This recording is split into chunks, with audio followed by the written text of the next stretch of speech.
first of all,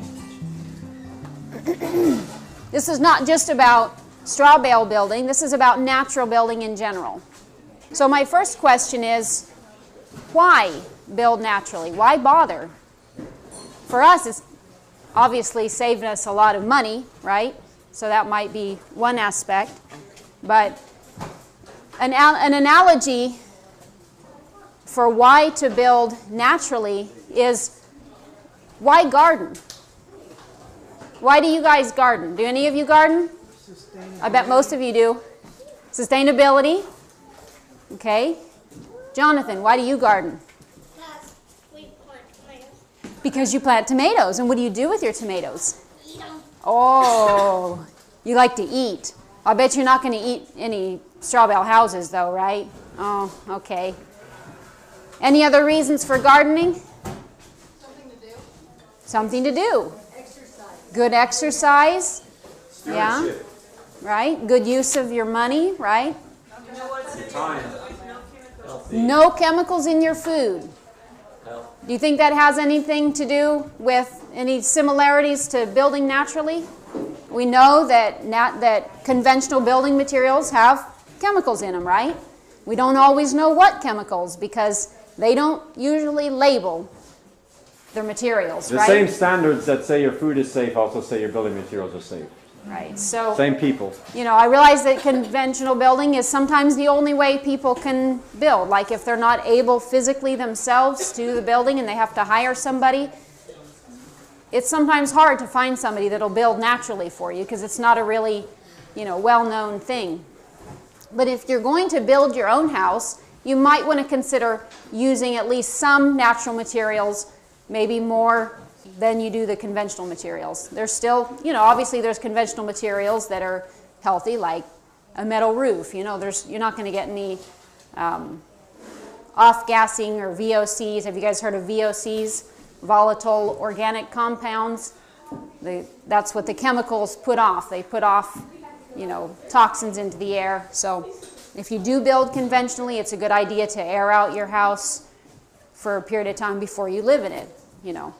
All right, so when you garden, you save money and you are able to produce food more healthfully, right? When you get free exercise. And you get free exercise. Same when you build naturally. And okay? spiritually, you learn lessons that you don't learn otherwise. That's true, right? It's also better for the environment, okay? Because if you're building with natural materials, you're not having to buy stuff that's been shipped halfway across the country, right? That's uses a lot of gas and things that, right, it's not so good for the environment. And also, you know, we don't know when the lots of hard times are coming on this world, but there may be sometime in the future when a knowledge of these types of building methods would be very useful for you because, you know, if you're kicked out of your house for some reason, even though you may not want to build a really big house, you might want to know how to use simple natural methods in order to build something small and quick just to survive with. And these principles can certainly be used for that as well. Not everybody, you know, is going to build a big house with natural materials, but it's good to know how to build something, right? So it can help you to care for your family in times of economic crisis. Okay. And also, building naturally makes it a lot easier to bring a lot of natural beauty into your home. And this is not our house. We're doing a lot of natural stuff in our house. Ours is maybe a little bit more rustic than some of this stuff, but it's a really good way to bring a natural and inviting, you know, and it's also a good way to be creative. Brian's an artist. He loves to do creative stuff, so it fits very well with him. It's also easy for the do-it-yourselfer. You know, you don't have to have a lot of experience in building when you do natural building. We know because we didn't have a lot of experience. We've learned a lot along the way, I can tell you that. But now that we're working on the inside, Brian gets to do a lot more of the you know, creative stuff, and I think he likes that a lot. I'm not so much the creative person, but I like the look. So I'm going to start with a short history of the straw bale house movement, okay, or actually before the movement, actually. Throughout ancient times and even nowadays, all throughout the world, people have built with natural materials. It's more common to build with natural materials on a worldwide scale.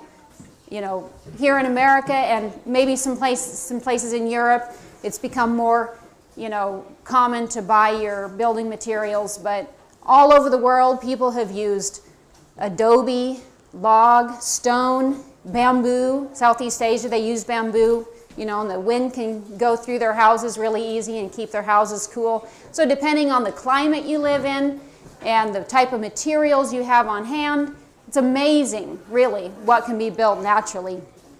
Of course, we know the people in Mongolia use wool to insulate their yurts, you know, their little round houses that they move because they're nomadic.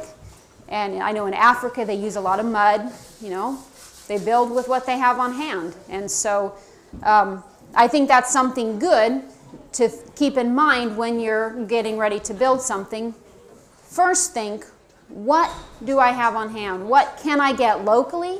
What can I get cheaply? What do I have on my property? We had a lot of stones. Of course, we're in Missouri. Of course we had a lot of stones. But it just so happened that the property that we moved to actually had a huge pile of stones. A lot of them were about this big, small enough that we could carry easily, some bigger. But we used a lot of those in our foundation to save on cement. With a straw bale house, you have to have an extra wide foundation. It has to be the same width as the straw bale, so your straw bale can sit on it. So we didn't want to use a lot of extra concrete, so we put a lot of stones in there, and that saved us a lot of money. So I'm going to tell you a little bit about the history of straw bale building, because it's actually a fairly new type of building in comparison with a lot of the other natural materials. And it began not too long after 1862, when the Homestead Act was passed by President Lincoln during the Civil War, when people were offered 160 acres of free land for just simply living on the land for 5 years, farming at least 10 acres. I suppose it varied maybe, but that's, and they had to build a house. That was one of the requirements in order to get their free land. Usually when we think of these pioneers who went west or whatever, you know, we think they all built log cabins. A lot of them did, but not everybody, because not everybody had a lot of wood available. Some of them built shanties, little wood structures. But what about those who moved to the Great Plains, especially Nebraska and Kansas, where there weren't hardly any trees? What were they going to build out of? A lot of times they did dugouts, but they still had to build with a little bit of something, right? Well, those who were on the grasslands, what did they have available? They had sod, they had grass, and they had soil. And so they looked for the grass that had the really thick, dense roots, like Indian grass and wheatgrass and buffalo grass, and that's what they built with. They literally took the sod off the top of the soil. Not real good for the environment, but it's what they had at the moment, and it was about the only way they could get their free land, right? So that's what they built with, and they called it the soddy. Sometimes they would dig into the bank and have a dugout and have a little bit of sod. And sometimes they were freestanding. Now here is the only known two-story sod house. It actually lasted until the 1960s. I thought that was pretty neat. But there's a certain part of Nebraska where they couldn't build out of sod. The Nebraska Sandhills. Too sandy. I actually spent some time there in my childhood, and we loved going down the sand dunes. But I can tell you, it wouldn't work to make a sod house. Well, thankfully, around that time, actually in the 1850s and widespread by the 1890s, was the hay baler, the mechanical hay baler. And so people started baling up prairie grasses, and then later on they used straw. And they figured out that it was much easier to build a straw bale house than a sod house, and a lot better for the land too.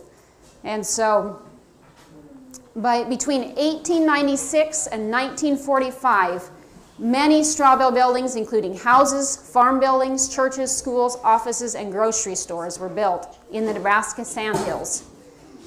And they don't know for sure, but they think that they may have started plastering these straw bale houses after an incident occurred where one of the houses was eaten by some cows.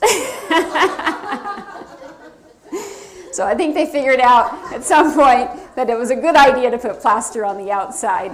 And so they had to come up with some kind of mud, but it wouldn't have taken near as much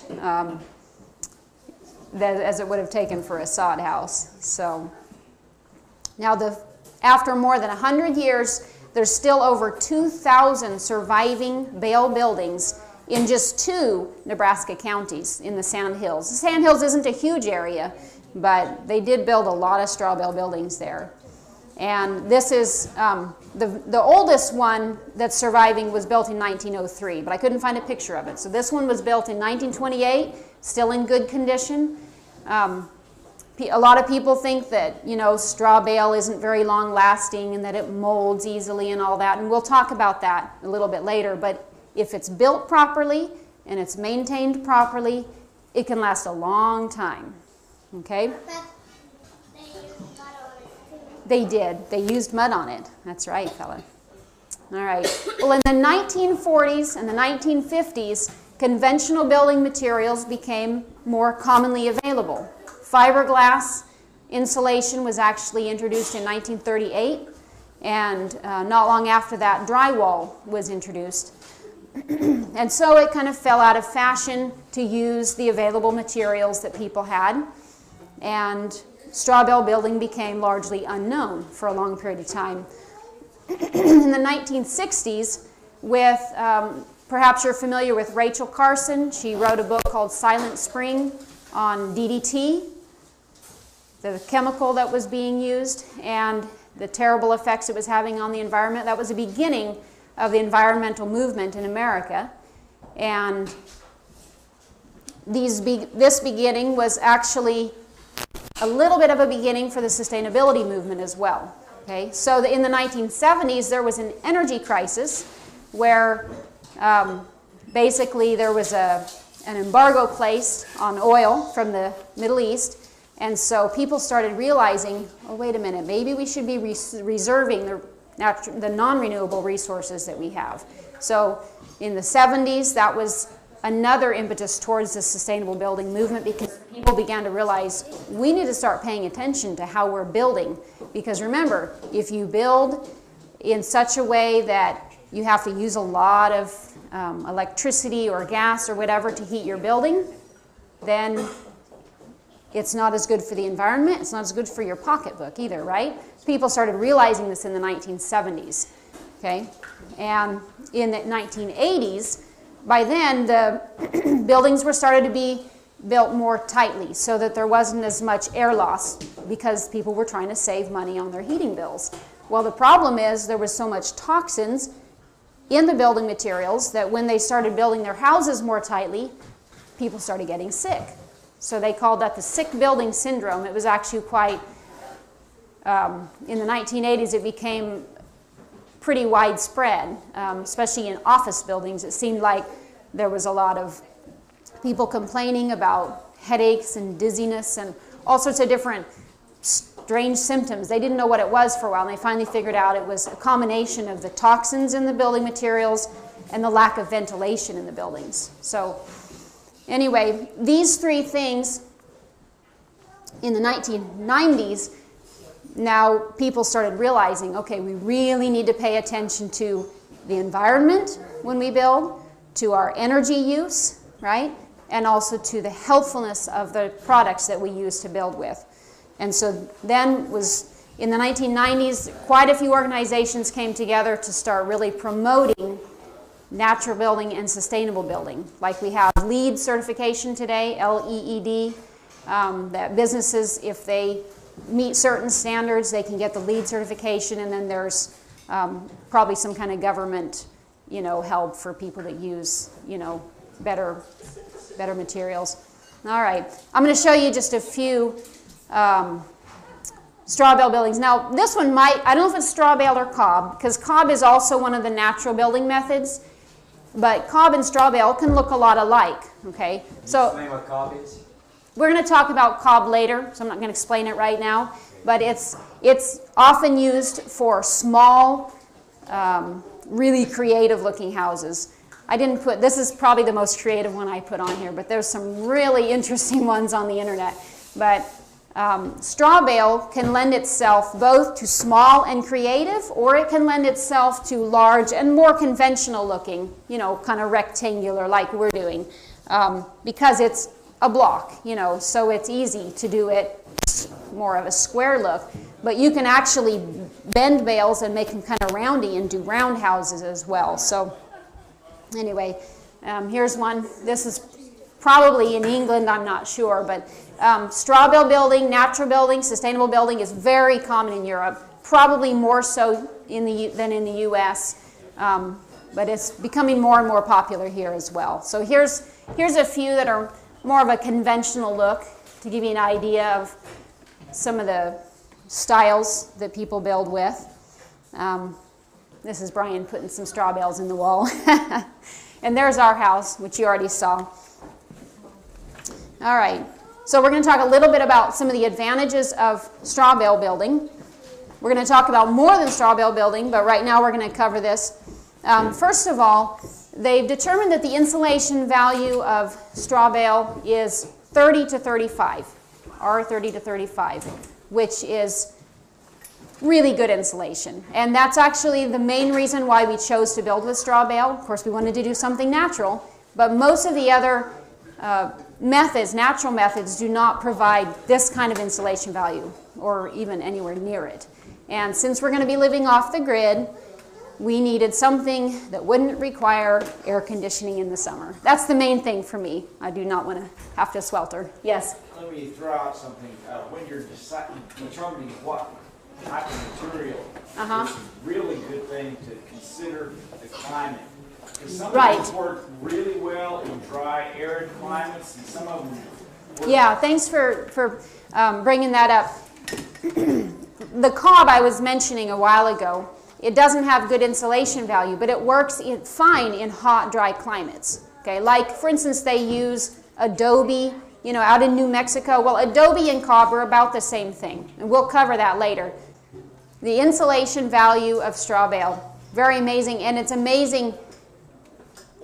If you try to put R30 in your walls, that's really, really expensive compared to, straw bales. I think it cost us $700 for all the straw bales for our house, which is far less than it would cost for R30 in a house, I can tell you that. But we also didn't have to buy the siding and all the other drywall, and so anyway, it's a lot cheaper way to go if you want really good insulation. Also, straw bale has very good soundproofing qualities. Brian actually built a little straw bale room inside of our house as his office so that he can do sound recordings in there. So they use it actually quite commonly for sound studios. Now here we don't have earthquakes, right? Not that I know of, maybe occasionally, but maybe we do. All right, but they have found that straw bale buildings are earthquake proof. Okay, earthquake resistant, whatever. I guess anything could knock a building down if it was big and strong enough, right? But they've actually done some tests with straw bale. In March of 2009, they did shake table simulations of a straw bale house. It was a network for earthquake engineering simulation facility at the University of Nevada, Reno, in Reno, Nevada. That's backwards. With support from the Earthquake Engineering Research Institute. And they provided convincing evidence that the construction system is very earthquake resistant. And you can see here they subjected it to a series of 8 earthquakes of increasing intensity, and it withstood accelerations of larger than the Kashmir earthquake. That was in Pakistan. I forget what year it was. 2005 or something, I'm not sure. Anyway, so now they're actually using straw bale construction in earthquake-prone countries like Pakistan, Mongolia, and China in order to try to save people's lives. Because even though if it's a really, huge earthquake, it might destroy the building, but it doesn't collapse like other houses do. And so some of these earthquakes, they just kills thousands of people, So they're trying to make this type of building more common in those countries in order to save people in case of earthquakes. Also, believe it or not, straw bale building is actually considered fireproof. In Australia, where they have a lot of wildfires, bushfires, they've started using straw bale very commonly over there. In this 2-hour fire rating test, they had a straw bale wall, and they subjected it to a blast of fire that went parallel. Didn't go direct onto the wall, it went parallel, okay? It was, like it says, 1,700 degrees for 2 hours. And it took 15 to 20 minutes before the plaster cracked, charred the surface of the straw, but it protected the deeper parts of the bales. The fire did not go all the way through. And when they stopped the test after the 2 hours, then they blasted it with a fire hose, strong pressure, and the spray of water didn't go through to the other side. That's one of the requirements for it to pass the test, and it passed it. It did not go through to the other side. And so when they went over to the other side that hadn't been burnt and they pulled the straw out, it was just like fresh straw. It was pretty amazing. Anyway, a lot of people think, because obviously we know that straw burns well, but when it's packed into a bale, it's very dense, so there's hardly any oxygen in it, and that's why it performs that way. And of course, with the addition of the plaster, it makes it really safe. So, and it's nothing. Of course, just to clarify, we don't build our houses out of hay bales. We build them out of straw bales. Sometimes people get that confused. Big difference. Straw is, when they harvest it, it's dry and it's dead material. It's not green at all. Without the seed, mostly. And without the seed. When they harvest hay, it's usually green, has seed in it, and oftentimes still a little bit on the wet side. And that's why sometimes when a farmer stores his hay bales in his barn, if it was too wet when he put it in, it can, what we call, spontaneously combust and burn the hay barn down. That does happen sometimes. Doesn't happen with straw, though. Straw is a completely different thing. So, just to clarify. All right. So here's the question we get asked a lot. But doesn't the straw rot? How do you keep it from rotting, right? Well, of course, if it's subjected to water, if you don't build a proper roof, and your roof leaks on it for a period of time, and you don't know about it, you're going to have a problem, just like any other kind of building, right?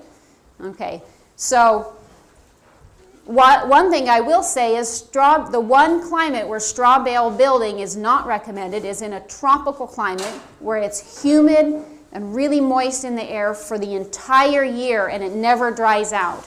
Because the straw bales, they don't rot unless they get over a certain moisture level for an extended period of time. So as long as you have at least one dry season during the year where those bales can dry out, then it's fine, So it's okay, to have a humid season as well. That's no problem. So this area, actually there's quite a few straw bale buildings in this area, but it's considered a perfectly fine area.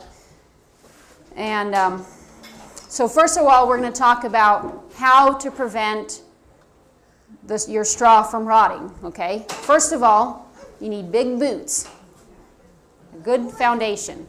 They suggest that you raise your straw bales at least a foot off the ground. And of course, if you're in a floodplain, you'd want to raise it higher. But also, you need to waterproof the top of your foundation.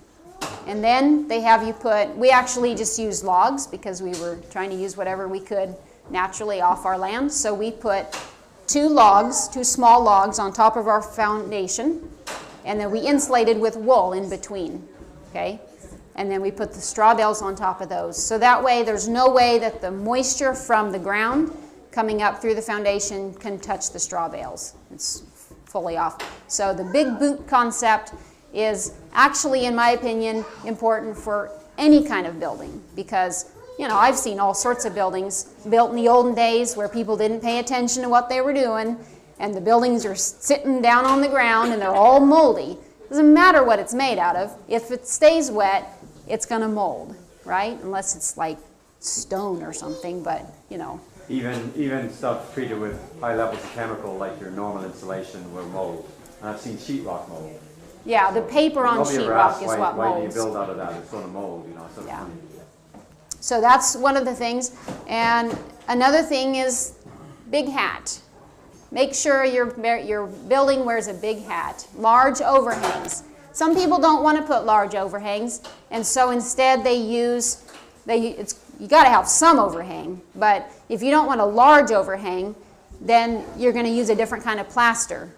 Okay, so we're going to talk about plasters in a minute. But we personally like a large overhang. We actually put more like porch roofs all the way around because it's very convenient. And I'm telling you, when you're building a house like this and it takes you a while to build it, it's really nice to have a dry place. So we're really happy that we did build the porch roofs all the way around. It's made it a lot easier for the building. And then the well-chosen jacket, and that has to do with the plastering. And we're going to talk about what the plaster is made out of and all that in a minute. But first of all, the main thing you need to know about plastering that a lot of people are not aware of is that whenever you build with something natural and you're going to put a plaster on the outside of it, don't use cement. Cement stucco is never appropriate for natural building. Instead, we use clay plaster or lime plaster, and we'll talk about that in a little bit. But the properties of the plasters are actually quite different. Cement stucco tends to bring moisture in, it wicks it and wicks it into the bales. And yet, it kind of sounds funny. In another sense, though, it's not as vapor permeable. You know what vapor permeable is? Usually people call it breathable. Well, it's not really breathable. That's just what we call it. It just really means that if there's moisture in the air, it can move past it easy, move into it and through it easily. That's what vapor permeable means. And so cement stucco is not very vapor permeable. So if you get moisture inside of your bale, it doesn't let the moisture out very well. Okay? Lime plaster is sort of medium on vapor permeable, and it is acceptable for straw bale building. Like we said, if you don't want to do a large overhang, you can use the lime plaster. But it's okay, but it's not as good as clay as far as the vapor permeability of it. Clay is extremely vapor permeable. It lets moisture pass in and out constantly, and that's what you want when you're doing natural building. Any kind of natural materials, especially straw bale. Very important that the moisture can pass out of it, because, it's going to get in. We know that moisture gets into walls. That's just what happens. So you want to be able to let it out. Okay, so clay is the best. Clay is actually hygroscopic, and that means it tends to hold on to water. So if you do get water on your straw bale wall and it hits the plaster, the clay actually holds on to that water instead of moving the water into the straw bale. It likes water more than straw does, okay? As opposed to cement. Cement doesn't like water as much as the straw does. So if you get water on your cement, it's going to go straight into the straw, okay? Now lime plaster is sort of in between the two, okay? So it's appropriate for straw bale. It's not actually as good as clay, but if you need to use it, it's fine, okay? So choose your jacket well. If you're going to have driving rain on your wall, use lime plaster. And of course, obviously, when you're using natural plasters, you're going to have to maintain them. Usually they say once a year, go and look for any kind of cracks and fix them. Not that big of a deal, okay? But if you have driving rain on your wall and you use clay plaster, And it's not going to last a year, you know, because clay is just clay, and it's going to get soft and it's going to break off, and you know. So if you use your large overhangs, it's no big deal. We do not get any kind of driving rain on our walls because we have our smallest porch roof is 4 foot wide, 4 foot out, and so we haven't had any kind of problems, even with unplastered straw bales. And so you can actually leave your straw bales unplastered. We've left ours unplastered for a year, and they're no worse for the wear. Didn't bother them a bit. Okay, so any questions up to this point about straw rotting or anything else before we move on? Well, the concept I hear all the time is, well, straw bale's fine for a dry climate, but here it's going to mold because people see straw molding all the time. Yeah, because they don't realize. Not just rotting, but they're more worried about molding. molds. Yeah. Well, when do they see it molding? Like, you mean if it's left out in the well, you go elements, buy some you bales mean? and you tear them open and there's mold in there. Okay, well, I guess probably it got rained on at some point. It's secondhand straw that's been left out, or there's some impurities that got hay in there. Yeah. And as a landscaper, I know from working with good bales, when you buy them from the farmer right after they're harvested dry, you will not see that. Yeah, you have to be careful when you purchase your straw bales to make sure that the farmer didn't leave the straw bales out in the field and let them get rained on first. You have to be very careful when you choose who you're going to buy from and make sure that you get good dry. And you can tell, you know, if they're bright and clean looking, they're fine.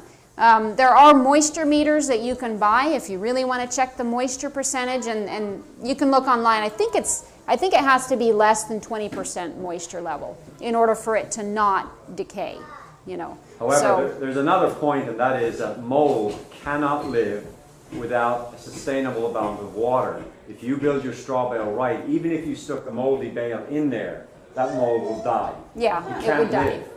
The people have this idea that mold can just grow. Once it's there, it can grow. Right. It's false. Absolutely false. Mold has to have the right condition to grow. And so you're not going to get mold in your wall by putting moldy bale in. Right. Unless there's enough moisture and you haven't built it right. Yeah. So, okay. Any other questions or before I move on? Okay, Teresa. I'm just wondering how you store your bales until you're ready to build. Okay. Well, what we did, and this is probably typical most of the time, is we went ahead and built the frame and the roof, and then we bought the bales and stuck them inside the house, and then from the inside of the house we put them around. Now there's another type of straw bale building which we're going to talk a little bit about, but it's where they don't actually have a frame at all. They just literally build with the straw bales. It's called load bearing. That's actually how they did it in the sandhills of Nebraska. And obviously you can't build the roof if you don't have a frame, right? So in those cases, it's more tricky. I mean, they have to make sure they're working in a dry season, they have to cover their bales, and they have to get it up quick, and then get that roof on there quickly. So, you know, in my opinion, if you're building a small house, load bearing can work fine, you know, because you can do it quickly and because you're not worrying so much about, okay, is this really safe, you know. And there's, you know, they have guidelines for what load bearing can handle. It can't handle a big house nearly as easily. But anyway, anything else?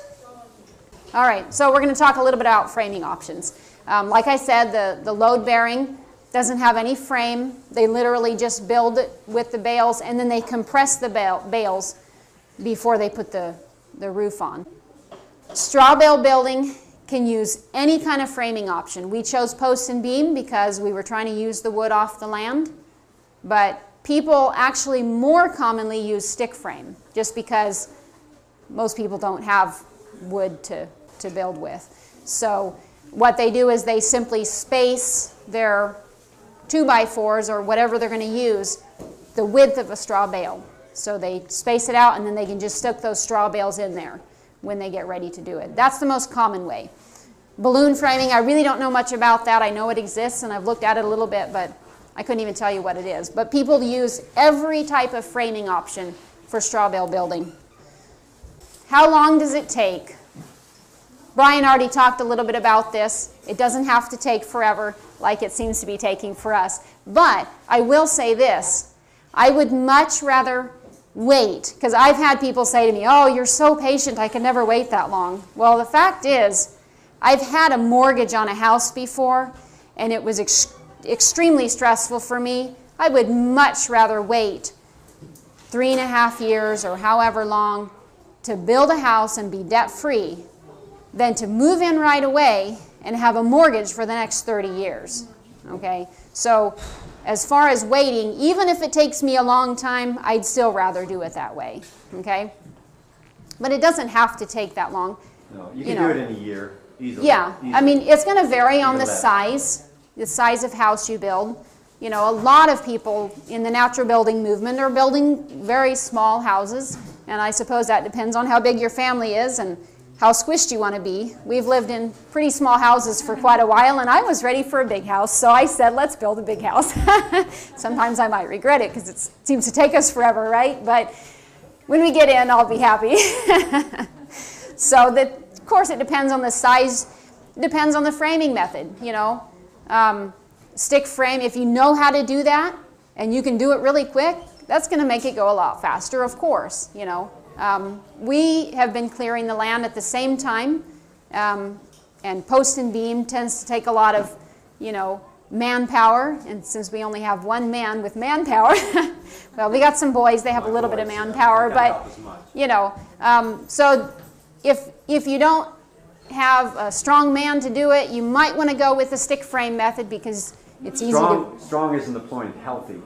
Okay, strong and healthy. Strong men hurt their backs because they're not healthy. That's true. So, or they're not wise. One or the So other. choose your framing method carefully. To have a good health practice is essential. Yeah, yeah. But also, obviously, how many people you have working on it, how much time they're able to invest in it.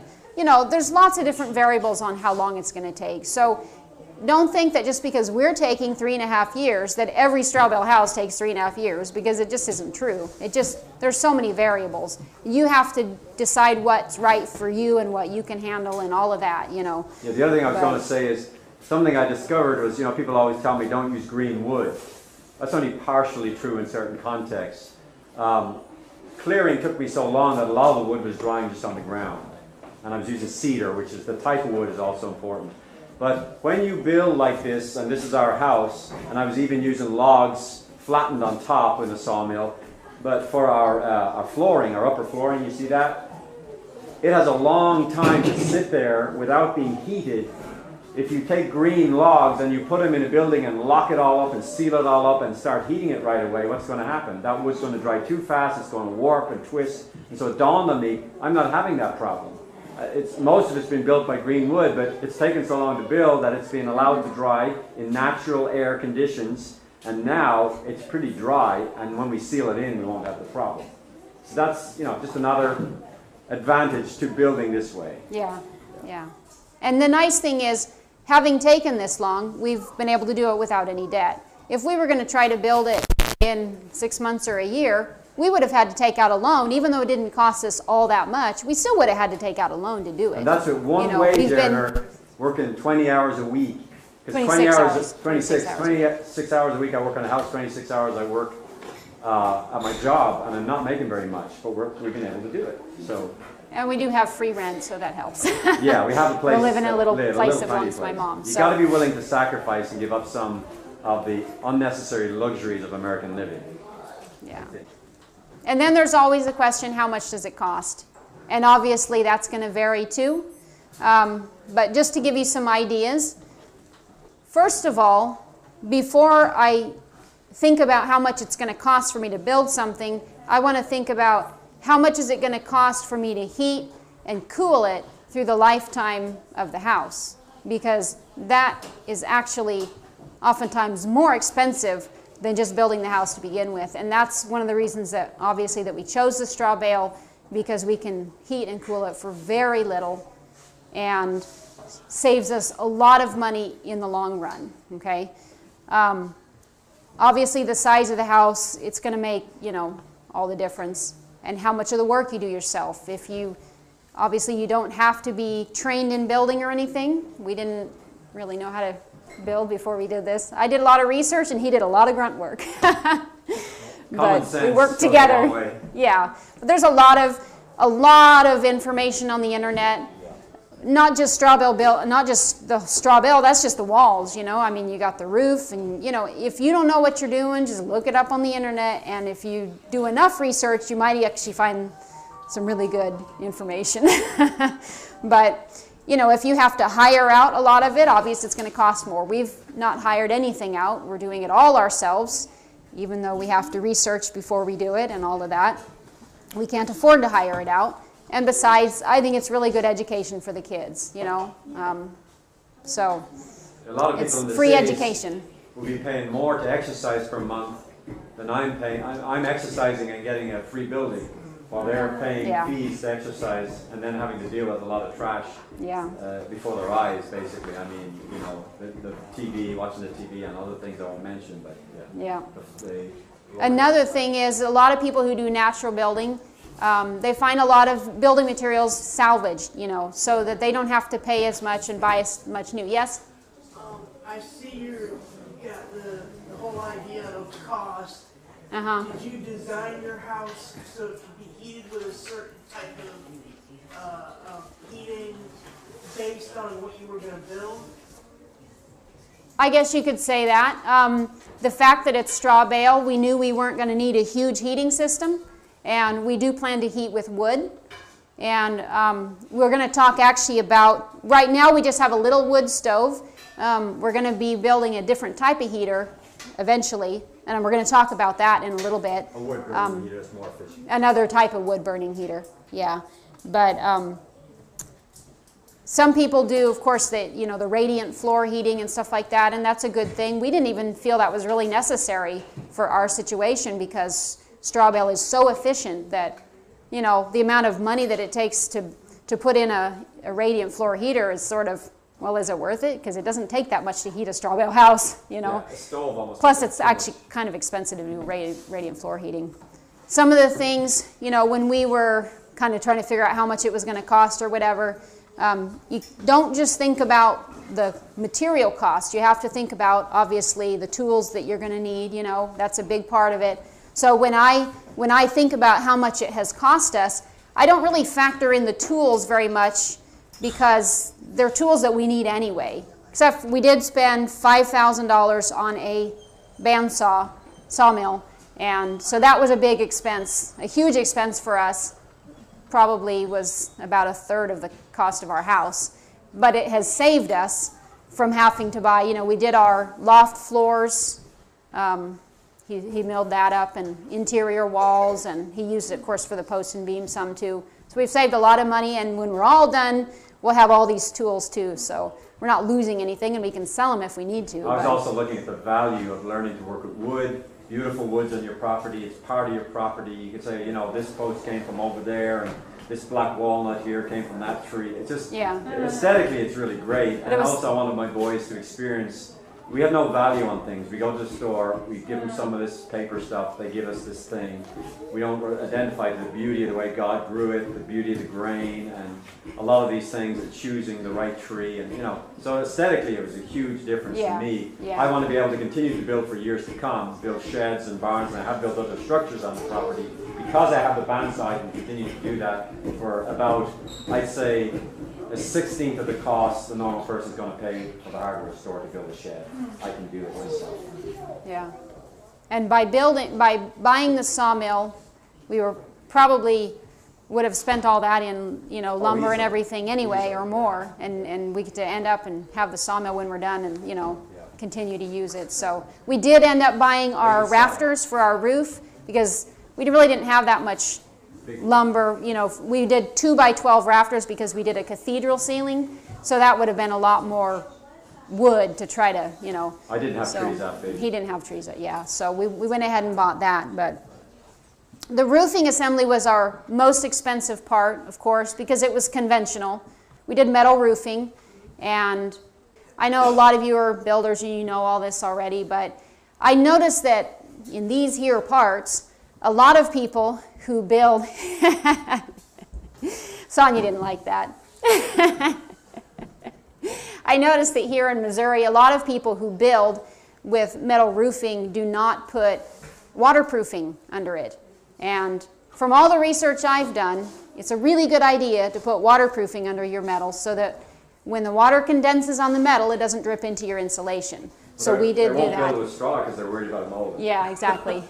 So my grandpa actually had that problem. He built a building in Illinois and put metal siding on and didn't put any waterproofing layer.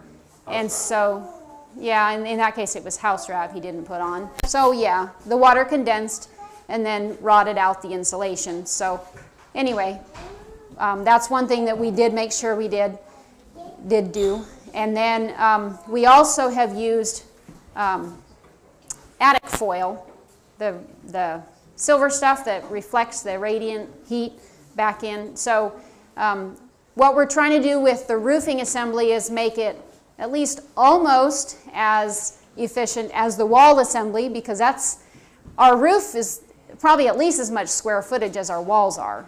But it's much more difficult to do natural building for a roof because, well, it doesn't work so well to make a roof out of straw bales.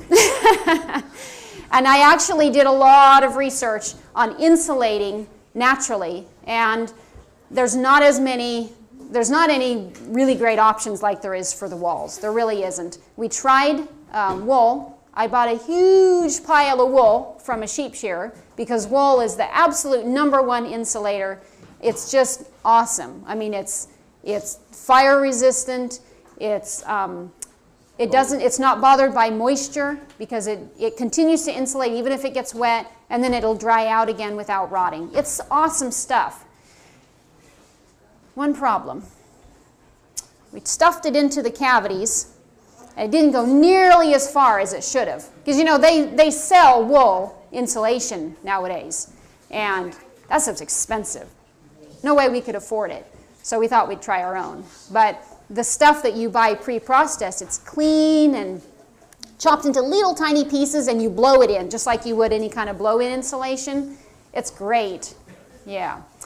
Anyway, ours, we couldn't blow it in. It was in, it was, fleeces that were, we bought, it was cheaper because it was the stuff that was seconds, But anyway, it didn't go very far, so we're like, okay, we're not doing that again.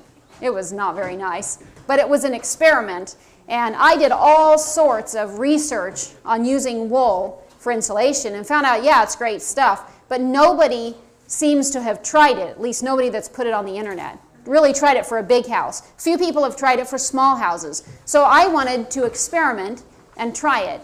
And even though it was not a very fun experience, I'm glad I did it because now I can share with the natural building community and tell them what our issues were.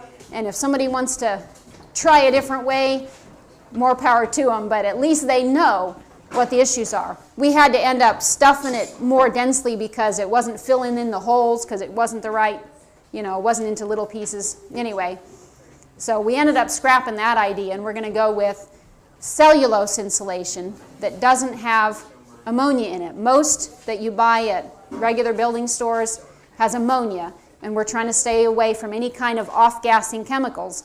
But there's a place in Springfield that does sell it without the ammonia. It just has the borates in it to keep the bugs and the mice away. So that's what we're going to do for the rest of the house. Yes? It has what in it to keep the bugs? Borates, like borax.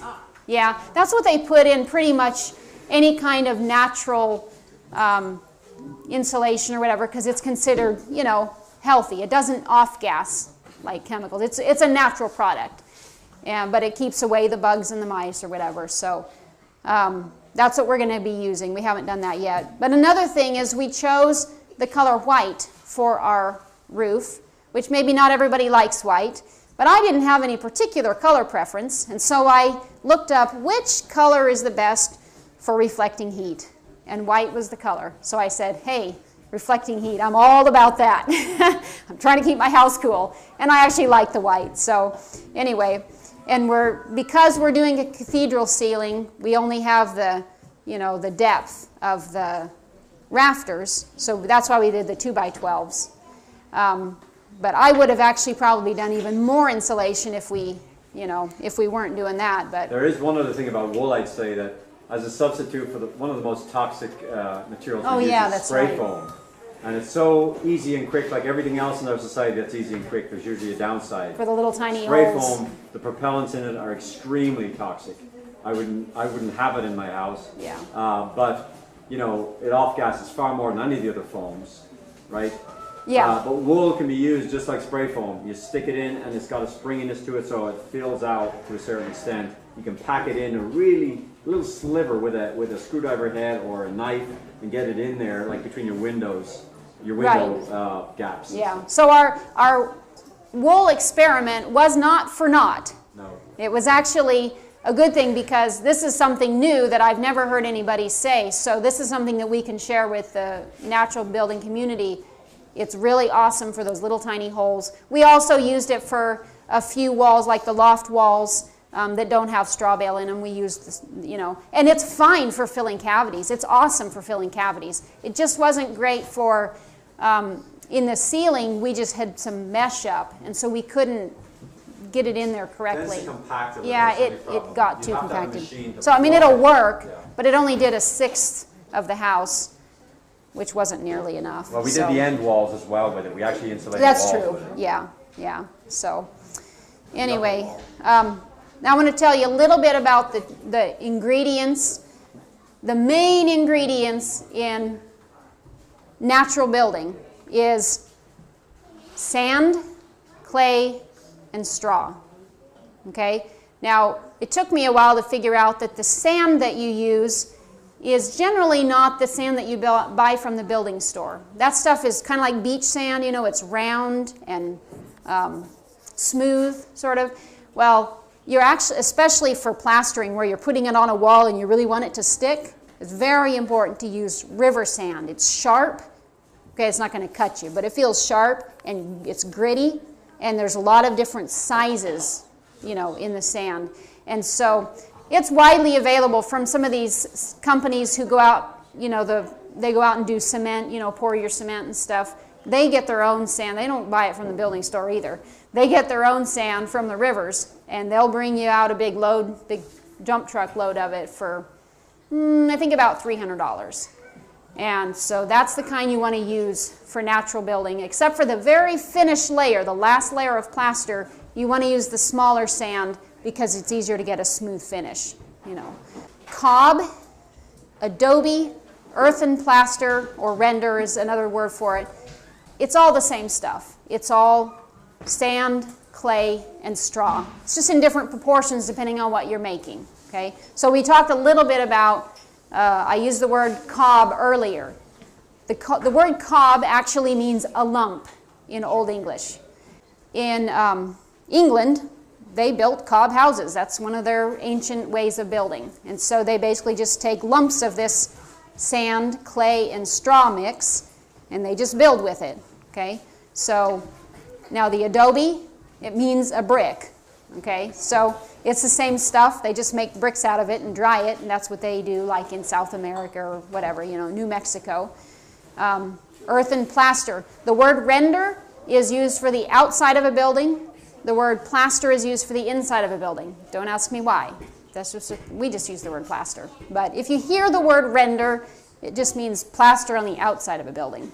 Okay. Now, light clay straw is actually a German type of natural building, and it's basically you take the clay. Now, when I say clay here, I'm referring to clay that has already been mixed into water to a kind of a thick chocolate milk consistency. Okay.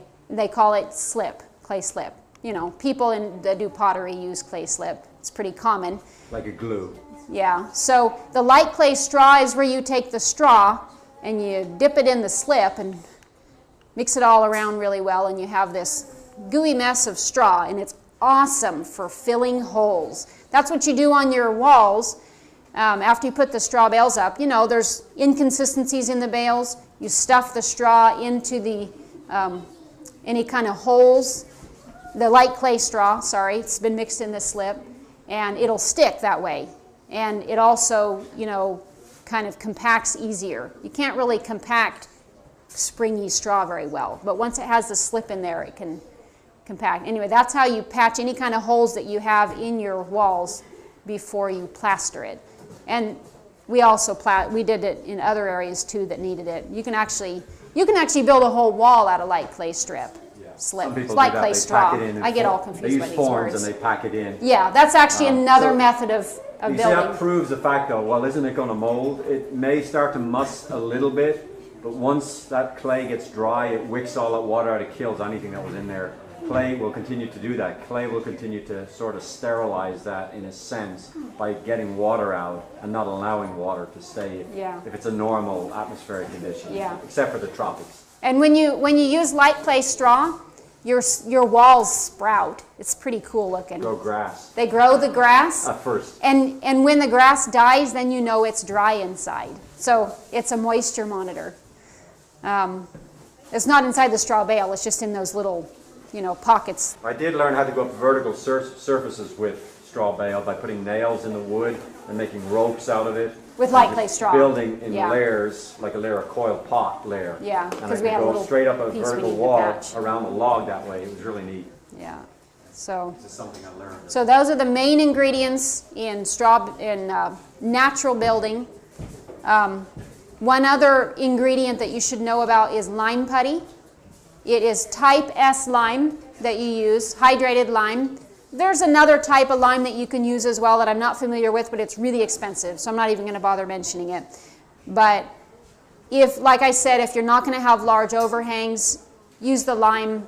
Now the lime putty is in place of the clay, so you still have to add the sand and the straw. Sand is actually your main building material in this mix. It's mostly sand, a little bit of the clay or the lime, and then a really little bit of the straw. That's just to help it not crack and stuff. And the straw you trim off your walls, because you trim your walls with a weed eater before you plaster it. Yeah. It's used So it's not too furry. We're using it in our floor because we're doing a special type of earthen floor, and we're using it in our plaster on the walls. So everything's getting reused. Yeah, the chopped straw that came from the trimming is being used in the plaster and the floor. Yeah. So anyway, with the lime, you buy it in the bags, you mix it with water, you let it sit for at least a few days. We actually let ours sit for a year, and it actually is better the longer it sits. But it's okay for it to freeze.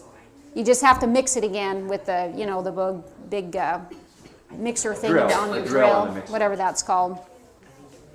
And lime has a chemical set like concrete does. It's not like clay. Clay doesn't have any chemical set. It only hardens. So with clay, if it hardens and you get it wet, it's going to get soft again. With lime and concrete, once you get it wet. Now lime is a little not as hard as concrete, okay? So it can crack a little bit more and stuff if it gets continually wet. But it's pretty good. So it's also a little bit caustic, kind of like concrete. So originally we were going to use it on the outside of our walls, and then I'm like, oh, I really don't want to have to do that because what a pain. It's just hard to mess because you got to wear gloves to touch it and all that. And so we ended up using the plaster when we decided, the clay plaster when we decided to put the overhangs on. So then we had 5 big barrels of lime putty sitting there with nothing to do. So we ended up using it in our floor, which I'll talk about.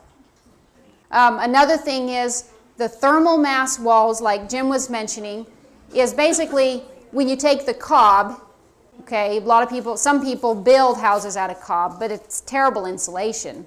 But it's awesome for putting in interior walls because what it does is it stores any kind of heat, whether, like for instance, in the wintertime, if you heat with wood or whatever, the heat will go into your thermal mass walls and be stored there, and then it'll radiate it out during the night to keep your house warm in the night, okay? Now in the summertime, any heat that comes into your house during the day, it'll store it, and that's a good thing too because it helps keep your house cool during the day, and then it'll radiate it out during the night. So thermal mass walls are awesome for putting inside of the house, but if you're in this climate, please don't use it as your outside, your exterior walls, because it's got terrible insulation value. And there was actually a guy in northern Missouri who thought, well, you know, he knew it didn't have a good insulation value, but he built one anyway because it was so cheap. Well, he reported later on the website that he had built a straw bale house too. He built both. And he reported later that it's really not a good idea for our climate because it's really cold. And furthermore, if it's too cold, you have condensation issues which can cause mold problems. So that's why you need the insulation jacket on the outside. Okay? But the thermal mass is great for inside. You don't have to do all your interior walls with it. We're just going to do probably 2 with ours. It's probably the cheapest of all. They use it all over the world in non-spoiled cultures. Basically, Yeah. they just take the earth and make a simple form, ram it, move the form up. Yeah, ram and it. that's the rammed cheapest earth. of There's all. cob, It's not even which you build in lumps, but the rammed 5% earth, cement, and the rest is basically your the clay and the sand. subsoil. Yeah. It can have rocks in it or anything. It really doesn't matter about the level. Any type of soil will work as long as it's subsoil. And you ram it in by hand is the best way. And 5% And you can make different cement colors. I powder. don't know if you can see that. And it's sort of. slightly moistened. You don't Yeah. make it like a slurry. It's slightly moistened. So this I'm is excited rammed about earth. that. Rammed earth and cob are similar, a little bit different, but another neat thing about having interior thermal mass walls is it absorbs the humidity that's in the air during the summer, so it kind of acts like an air conditioner.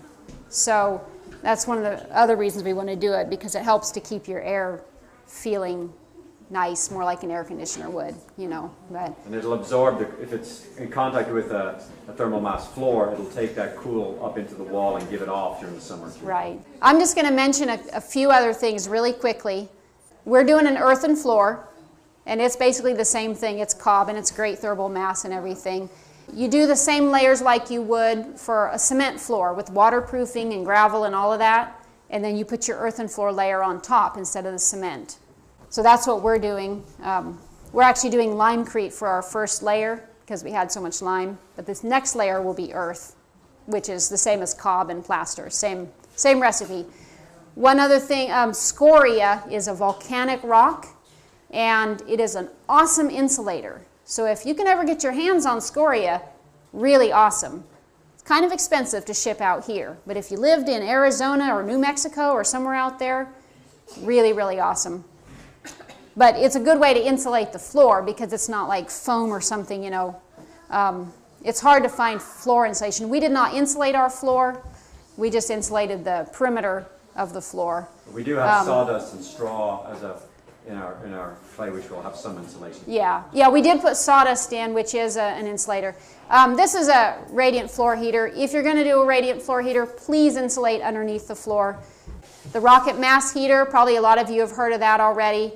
That's what we're going to do for our heater. It's basically a barrel, and inside the barrel you have a sort of a smaller barrel, and well, I'll show you a picture here. Well, there's two things are involved. Here's a diagram to give you an idea how it does it. Reburning your gases so that you're getting multiplied times heat out of what you normally get out of a piece of log.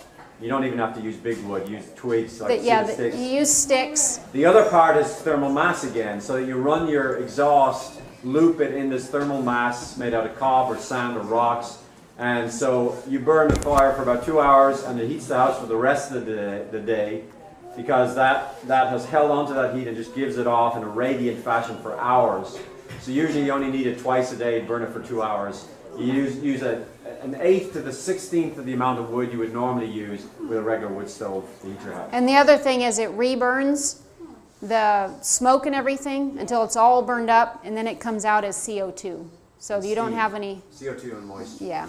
So really quickly, there is a healthier option for water pipe. It's called polypropylene pipe, and aquatherm.com is one of the companies that carries it. So that's just something to keep in mind. You don't have to use PVC, which is not healthy. And even PEX pipe, there's some question about the health of that. So polypropylene is sort of the new wave of green pipe, right? All right. Just a couple things about a septic system idea that we are planning to do. In Australia, there's a company who does a dry septic system, okay? You use a regular flush toilet.